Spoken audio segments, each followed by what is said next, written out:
Вообще-то я стричься пришел. Вот что бывает, когда с женой пришел, да? На ресницы попало. Давайте-ка сюда. У меня ресницы попали. Ты сегодня не уснешь. Давай. А я! Я пошла в туалет.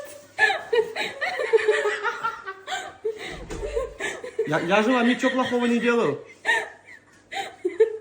Как сейчас ее убрать? Там кровь пошла. Ничего там не пошло, не ври. У меня слеза пошла. Не плачь. Серьезно, что ли? Скупая мужская слеза.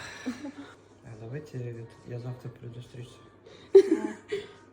Нет. Почему? Я сейчас выйду покурить и начну дорогой дневник. Не описать эту боль и унижение, что я пережил.